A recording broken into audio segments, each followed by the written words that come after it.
nga bwe twalayira okulabisa abasajja bano ku EKTV n'olwaleero tutandise bwe tutulabiseemuko katono nnyo ate awo tuyingire video yaffe ogenda kutya. Mumbulire ekintu kimu Bobi Wine kye yali avuddeyo n'agamba nti mu gavumenti eno kirungi mweyakulira mwazaalidde mwagaggawalidde abaana be banyirira balinga ennyonza. Yes, I was a very smart and very talented young man. I got successful much earlier. In fact, if we were well governed, I would be much more successful, you know. Yes, by the time I came into politics, I was probably the richest artist in the country. I continue to be successful. That is according to my business acumenship. Of course, with all the challenges, with the messed up infrastructure, with the corruption that is ongoing, I was able to make it. Imagine if we are in a better Uganda. Maybe I would be Jay-Z. So it is Museveni's fault that I'm not Jay-Z. Bas, kakati, njagala owulire mukwano gwange ebigambo ebinene ddala. Oli ku EKTV, omukutu gw'omuntu wa wansi, omukutu ogw'enkyukakyuka nga bulijjo, ekyo tukimenyawo era tekikyukyusibwa. Kakati nze Ek Master, wabula ng'enkola yaffe bweri, video nkusaba sooka ogiteekeko ekigalo, ompyo subscribinge ku mukutu gwaffe, tutambule ffenna buli waka gwe tuteekayo. Tutambula ne Haji Miti, omusomi w'edduwa, nakugamba alina ekizibu wenna, koona ku nnamba ya Haji Miti ku WhatsApp oba ku direct call, mukwatagane ajja kusomera edduwa. Kaakati mukwano gwange mpuliriza, njagala owulire ebigambo bino, ebigambo bya Bujingo Niyonzimana Alozias ono agambibwa okuba nti yakubwa amasasi bizaalidde abantu bangireenya era nga mu bantu abo omusajja asinze okubeera nga akagwako amayiddwa nga Charles James Senkubuge siyaasa. Kaakati ono mukwano gwange mpuliriza ogenda kubeera ng'olaba ebigambo ebinene ddala ebimuguddeko. Kaakati ate era nga mu mbeera y'emu n'omukyala amayiddwa nga Juliana Kanyomoozi tasigadde kye kimu, abaana bamuwawudde anti ono yavuddeyo n'awolereza Bujingo. Kaakati nno nga tavangayo yadde kuwoza kigambo na kimu nga bannayuganda battibwa, bannayuganda basibwa, bannayuganda batwalibwa makooti g'amagye nga bantu ba bulijjo, enguzi eringa enguzi, enguudo embi, ono yasirika bwe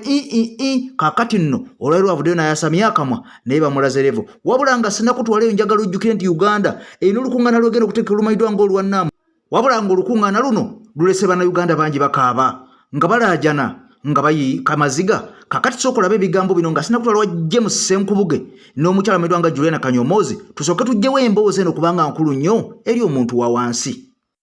Amaduuka gabona gali era nga kuteereddwako n'essiiro n'ebibangirizibwa gali ne bisibibwako akaguwa. Bangi ku bannannyini maduuka gano bakedde kukonkomala wakati mu butamanya kiddako kyokka ng'okuggula ekizimbe kwokolera kibadde kikwetaagisa kukisiiga langi, okusiiga amabaati langi wamu n'okuyiwa enkokoto mu lujja okutuukira ddala ku luguudo. Twabadde tukedde okusuubula naye embeera bweti nejjeegwa nga tetulina kyakukola munnange. Buli tubeera twakola ekintu tugenda okulaba baleese puroguramu ndala sebitunyiga bingi. Batugamba tulina ennaku 3 abagenyi bajja 15 tulina kikolo batwagala oba tetwagala. Abamu ku bano ebigambo nnaamu ne G77 bawulira biwulire era bagezezzaako n'okunoonya bye bafunira mu nkuŋŋaana zino ne balemererwa okuzuulawo. Ffe ekitukwatako bwe bulamu bwaffe, embeera gye tubeeramu, tulidde ki, abaana baffe basuzeewa, siyinza na kutegeera nnaamu kye kitegeeza ssaawa zino. Sirabawo na we tufunira kuba toyinza era kufuna mu kyotamanyi, tetubimanyi ffe tetubitegeera Okujjako ababakyaza mbeba bafunyemu naye nga ffe abantu ba bulijjo tetulina kye tugenda baganyulwamu. Njagala ojjukire gye buvuddeko nakolera akatambi naye nkugamba nti enguudo ezisukka mu 3 zigenda kuggalwa ng'olukuŋŋaana luno lutandise okuva ng'ennaku z'omwezi 15 paka ng'ennaku z'omwezi 2. Ab'amaduuka buli bizinensi yonna egenda kuggalwa, wabula kati kweyongeddeko nti omuntu agala okuggulawo nga toyagala gwe bakulemesa ekkola, edduuka lyo lirina okubeera nga mabaati masiige rangi mapya, ekizimbe kisiige rangi kipya, neera nga n'olujja lwo okuva ku kizimbe paka ku kkubo nga lwasemiitingiddwa dda. Kaakati bino byonna Bannayuganda munnange bamuwadde ennaku 3 zokka. Eyo ye gavumenti mujja kiwulira, oba owagira oba towagira ojja kiwulira. Bangi tubagamba nti bannange mutwegatteko baalema, kaakati embeera yeeyo. Wabula nga mukono gwange mpuliriza Bannayuganda ab'enjawulo boogera ki ku nsonga eno. Njagala nnyo nneme kubeera nti nno nze nnemalira mu nsonga eno. Uliye Munnayuganda ono ku nsonga eno kyajogeddeko katono nnyo, oluvaayo bwe tuti nkutwaliyo mu katambi aka Juliana ono avuddeyo n'akaaba amaziga naye ng'abasajja bamuli bubi. Ekibuuzo ekiriwo munnansi owa wansi ddala muzina entuula afunira mu luddawa okujjako just okubeera na busisa mwagala munyikiriza. Gwe n'oŋŋamba nti nno ogambye omuntu asiga amaduuka age akola ebiki ebyo byonna abikole ku ssente ze ninga gwogenda kufunamu nga tosobole nagamba nti nno oba kwomukwatiseeko oba omweyo kasente abeere ng'akola ebintu ebyo nejjukiriza ennaku z'omuggadde yasasula layisinsi n'asasula ne URA n'asasula ne renti kane obuzibu ne bujja ow'omuntu oyo omupangisa noyanuli ajja kujja akugambe oba tokoze tebinkwatako wampa ddala enti kati nga gwe omupangisa gw'olina okukwata akasente munnaye n'olongoosa olw'ensonga oba oyagala kukola. Mukwano gwange mpuliriza omukyalo ono amayiddwa nga Juliana yali muyimbi nnyo wabula nga kati otwogerera essaawa zino ono yaggwamu era yafiirwa n'omwana we eyali omukulu. Mukwano gwange mpuliriza ono yali musambi wa mpiira naye olwaleero nako olwaleero okuvaayo n'apostinga ku bya Bujingo bimuzaalidde akabasa era ng'ono bannayuganda batuuse n'okumulangira mbwe ebyokufa kw'omwana we yandibanga mbu yabiinamu omukono. Kale kwegamba ebigambo binene, ebigambo bitiisa, ebigambo bya nnaku naye nga mukwano gwange mpuliriza sijja gana kubeera nga mbiku era sigenda byogerako nnyo wabula kambisuleyo mu katambi obyerabireko obyewulirireko owulire bannayuganda banyiivu bakaawu kasitojja mu nzija gy'ozzeemu gye bakusekula kasita weebuza amagezi n'abantu abaali bategera kasita batandika okwewunza kati bano basabula busabuzi. Wulira Juliana omuyimbi Juliana Kanyomoozi maama totutankula tukwegayiridde beera gy'oli osirike ebintu ebimu byesigalize yadde bikulumye bisirikire ng'olubuto lwe lwakuluma n'olusirikira mpaka ng'otulaze mwana. Juliana wamala okuyimba ekitiibwa tukikuwa naawe nga wookyewa naye saagadde oyoze lugoye lweru olwanike ku kiti ky'enziro.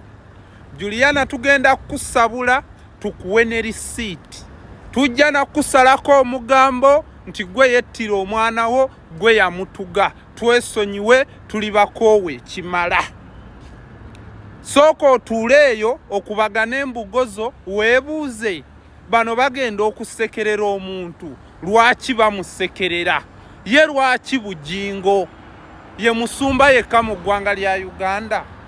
Juliana wekkakkanye omulembe guno si gwe guli ogwa maama mbiire wekkakkanye tukuba tetumanyi nabbaawo owuma tujja okusabula tolaba nti ogoba ne miliyoni 10 nga bazikuwadde ojja tuuka n'okkuba amasimu bakuwe sho nga teri azikuwa. Tujja kuwa kuba ebyokuvuma olina bingi. Ekisooka toziika watulaga nti tofiirwa, tolambula balwadde watulaga nti tolwaza. Juliana twesonyiwe tuleke bulesi tukube banno tusabule abantu. Bujingo g'olumirirwa akujjayo Bujingo kyekyamakulu ennyo mu Uganda. Juliana nga wano bawamba abantu tovaayo, amalagala malwaliro gabula tovaayo, batemudde abantu bassa abantu bakubye abantu amasasi bakirumira baani nga tovangayo. Kakazi gwe twesonyiwe tugenda kusabula. Njagala ojjukire nti Kanyomoozi ono yasirika ddaddaddadda tavangu yadde okukolera ku bigenda mu maaso ne ku bannayuganda abaawambibwa yadde okupositinga. Kaakati nno tumulabe ku nfunda nnyingi ng'atambula ne Muhoozi Kayine Rugaba pulojekiti MK.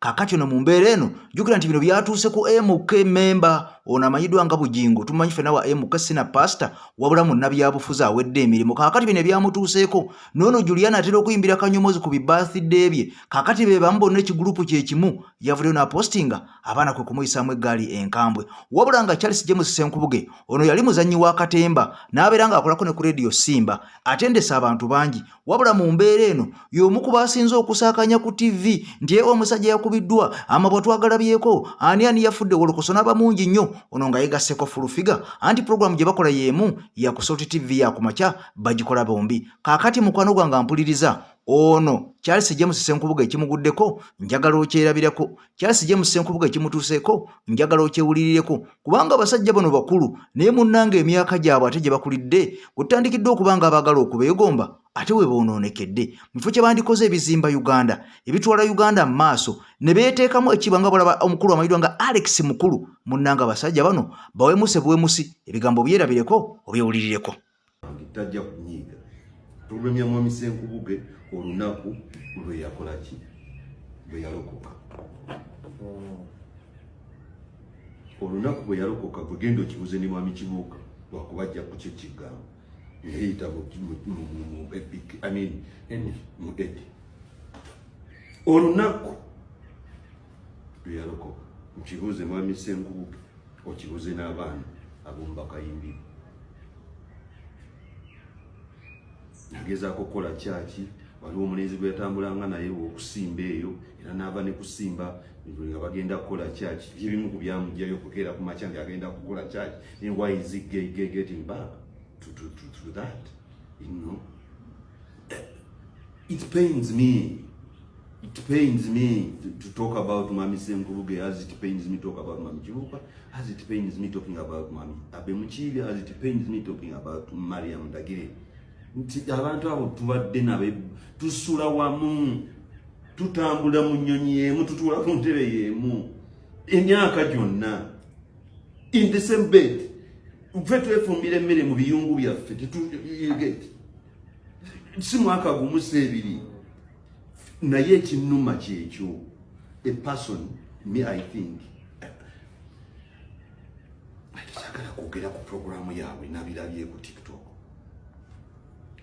engeri omukyala gyamu gwesirika toddamu mwami Senkubuge gwe babigamba Kikanze menda bakuboggolera ku mpewo ayina ensonga ze zayagala okuyisaawo oli naye ayina endala zayagala okuyisaawo. There is an intellectual argument through mwami Senkubuge. There is a stupid argument. How can stupidity and intellect merge? That's the problem. That's where I come in. That there is a thin line between Nomugwagwa gundi and don't bobigatta nobiriranya. Socrates abaliya babayitanga balalu okitegeera Albert Einstein abasajja abakola science babayitanga balalu. So many geniuses about this covering enseno penicillin and so babayitanga bagwagwa. There is a thin line between. So wegendereza nnyo bubongo oli musajja mugezi n'amagezi go negataseerera bwe tuba tusiiga langi olaba wano tuteekawo omumagundi masking tape ne tusiiga langi ono aleme kutonnya eno kayero kasigala eri. Such is a thin line. Alina okweteekako tape langi ereme genda mu gundi, langi ereme genda mu langi y'obusiru bwagwe ereme mugata. Alina okwegendereza ennyo. Kakati nno Senkubuge si ye yekka mukwano gwange mpuliriza eyayingidde mu mbeera eno wabula ffenna tulabye akagulupu k'abafere bokka nga bwe bali ku nsonga eno eya Bujingo Sente abasingira ddala obufere. Twalabako Frank Gashumba, twalabako Bebekulu Kasabiriza, ne tulabako Balamono ono Dira, kati kuliko Senkubuge, kuliko Bafulufiga, kuliko n'abalala bangi bawoololo Baseka Umaru n'abalala bangi. Kakati nno mu mbeera eno Bebekulu yavaayo n'agamba mbu enkuuka kafuuka kadala ka byabufuzi wabula Munnayuganda ne yeebuuza lwaki akayita akadala ak'ebyobufuzi. Kakati ono abavuddeyo ne bamwanukula ne bamugamba nti toluma wabula funa ansa zizino era bazimuwadde nga nkambwe nnyo kw'oteeka okumulangira. Nakugamba nti wano tukola amawulire gano agayamba omuntu wa wansi, twagala ebyo ebiyamba Munnayuganda so si kubeera nga Munnayuganda anyigirizibwa mu buli mbeera. Kale amawulire ago agayamba Munnayuganda agabeera nga n'omuntu agogedde ne baba wa NRM ne baba wa CP ne baba wa DP ku EKTV twagala program oba twagala maloboozi agagayambako mu nkyukakyuka. Tetufaayo ku ani agoogedde era ne babawa NRM tugaleeta wano ku mukutu ogw'enkyukakyuka kubanga naye aba Munnayuganda naye ng'alaba ekitangaala. Kaakati nno Bebe Cool bamwanukudde kubanga njagala ojjuke nti ku nkuuka bayimbi bangi ddala babayimbira ku budaala bwa MK Bannayuganda babagana ne babagobayo okugeza nga Shiba n'amusajja omulala we yali omunyankole babatwala tebalinnya. Kaakati nno Bebe Cool n'avaayo n'asamwasamwa n'ebigambo kati bimukalidde ku mimwa. Njagala obyerabireko byewulirireko nga bamuyisaamu egaali ku nsonga eyo n'okubeera nga bamusomesa asobole okubeera nga ategeera wadde musajja mukulu naye embo amagezi mbu yagaleka ye n'akula mu wawa. Kaakati nno bagamutadde mu kifuba. Ne mulidde ssente mu gavumenti ne mwewaana muyina buli kimu Bebe Cool esente muziina abantu bakoowu kati ojja ssente mu gavumenti ate ne bali bayimbi bannamu nabo bateekamu abakuba obucupa n'abakuba obucupa n'abayimbi babateekamu mwe mwennyini abayimbi mwabeekuba obucupa mmwe mubakasuka obucupa nalaba abaddipi nalaba munaabenaale mu abakasuka obucupa si nuupu yokka nammwe abayimbi mwegulira obucupa wanaabadde bakuba bbeegaayo obucupa banuupu bokka. Bebe Cool nakuulidde ogamba nti enkunka eri political nedda ssebo. My brother Bebe Cool, I respect you. Enkuka teri political. The consumers of music have a taste. Oyinza okubeera oli muyimbi mulungi kati zenyiza ogende kamwacha wali wa Bobi Wine nta Junior nyeze of course bizo kubani banzita but it's a common sense. Common sense is also low. Enkuka eina kalicho concept yeyayo era abajigena mbayina abayimbi babwe. Ampuliriza nkwebaza nnyo atambula ne EKTV Master Nzemberawo okutuusako amawulire go agaga kuyambako nobeera ng'omanya abasajja bantu bagolola ettumba kubanga bwe tutabagolola ettumba tewali agenda batugololera bwe tutatereza Uganda yaffe tewali agenda kubeera nga akituterereza. Kaakati nno mu mbeera eno twekwata wamu ng'ekitole ne tuvaayo buli message yonna oba buli voice yonna evaayo ng'eyambako okubeera ng'ekkakanya abantu bano batujagaladdeko tulina okubeera nga tugiyisawo ku mukutu gwaffe kubanga guno gwe mukutu gwaffe. Kaakati nno mu mbeera y'emu waliwo abasajja abaagenze ewa Bujingo ne batandika okulaba ebiwundu bya downloadinga ku internet ne batandika okubeera nga bajja babikungiriza nga babisaasaanya mu bantu tye ebiwundu tubirabyeko naye ng'ebiwundu ffenna twakimaze okubeera nga tukitegeera nti omusajja downloading ku internet kakati abalaga bya ku simu era nga ntwakola n'akatambi wano abasawo nga boogera bemulago nti the man doesn't have wounds alimba kakati abasawo ne boogera bwe batyo. Kati nno mu mbeera eno omusajja njagala oli ebigambo ebitiisa mukwano gwange mpuliriza ku nsonga yemu ey'ebiwundu ng'omusajja aleese bwino wabula katuve wa Haji Miti bwe tuve wa Haji Miti ono naggamba nti alina ekizibu omukoonako ngenda kubeera nga mutwala mu katambi ako mukwano gwange obirabireko obyewulirireko ebigambo ebinene ddala. Kale Ssaabasajja Kabaka awangaale akumpeera ebirungi Mukama Katonda ebikira obugulu bw'eggongolo tugenda kukwatagana katono nnyo mwaka onaddako kanzije akume bye peace. Haji Miti omusomi w'ekitabo era omusomi w'edduwa nkozesa ekyoto kino kiba kitagombolola lwaleero ku kyoto kuno kunyambira abantu bange buli muntu yenna alina ekizibu kye ojja ku kyoto kino n'osuula akabaani ne nkusabira buli alina ekizibu naddala mu abali e Bulaaya nompereza amannya naye nga suula mu kyoto kino ne nkusembera edduwa ne nkuggyako ebizibu n'ebiba bikusumbuye walemererwa mirimu ki ddala mu abali e Bulaaya abali mu nsi muno mu Uganda abalemeddwa okufuna visa nga ntegeeza eri abaana Adamu ne nkozesa nkofu ku kyoto kuno namala okusindika enkofu eyo negenda ebanja amabanja gabakubanjiza gonna bwe yalema okufuna okuweebwa Haji Miti nkozesa amazzi ku nnyanja kuno kumulengera ku mazzi wano Haji Miti nga bwe nnyimidde olwaleero ng'okumansira abaana Adamu bompereza ebiwandiiko byonna bye bompereza ng'oli e Bulaaya mbikwata ne mbizinga ne muwandika kapapula ne mbisula mu nnyanja ne nsaba Allah gwe nsinza asumulule ebyo byeba bikulemeredde awa visa agifuna alemedde okufuna omusajja omulungi amufuna nsangibwa ku nnamba 0752 awo nkulaba sebo kyatuuse ewa Bujingo kyavuma Bujingo omukazi ali mu Amerika nakubira pastor tomulabye ng'ayogera namulabire bajja kiwa obutwa Calvin Kayanja bw'otaakomye kwagala mawulire nakuyasama nolowooza ati olina kyotegeera ate ng'oli musiru Calvin Kayanja oli musiru mufungula ndiga gwolooza Bujingo akwagala kubyavuma mukazi we naye kyana ekyo kisiru nakirabye pastor nkwetondedde n'owulira amatako gano